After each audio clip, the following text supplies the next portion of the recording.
So tonight we're going to talk about what other story, Bible story, might we talk about if we're talking about neighbor.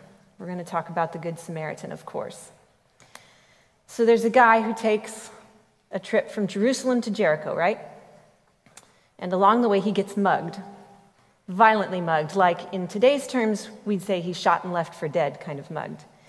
And holy man number one comes along, sees him and goes, "Oh, not my problem."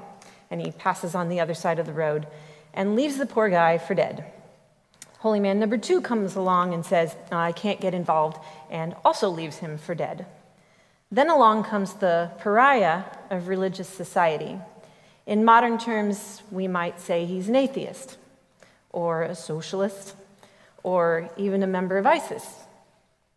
And this man sets aside all of his commitments, whatever they are, and he picks up this total stranger, takes him to the next hotel, and pays for a doctor to come and take care of him.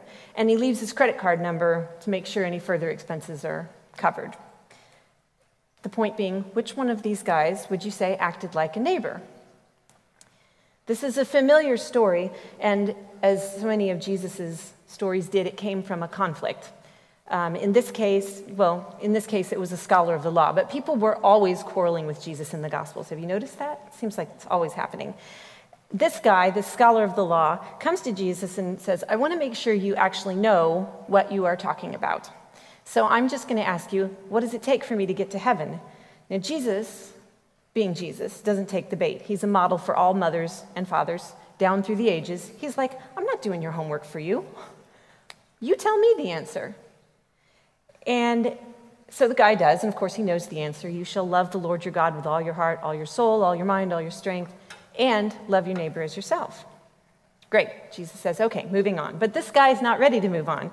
He is like, right, but who is my neighbor?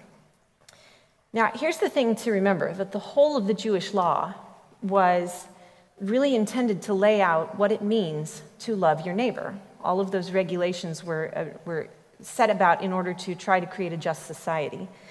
So you have to wonder, what's the reason for a scholar of the law to come asking a question like this in the first place? The Bible tells us he wants to justify himself, like, how little can I do and still pass inspection? Which also sounds like my children. Only my kids, none of yours, right? So when Jesus finished telling that story, I have to think that that scholar of the law had wished he had never opened his mouth. Because Jesus didn't really answer the question that he asked. The scholar was asking, who can I exclude? Like, I know what it means to love somebody, and it's a big deal. So who do I actually have to do this for? Does it have to be for my family, my literal neighbors? Is it the people in my synagogue? Is it everybody in my town? Is it everyone who is of the Jewish faith? And the lesson of this parable is that there is no outer circle. Neighbor is not a group of people at all. Neighbor is a state of mind. The answer is everyone is my neighbor, but only if I choose to make it so.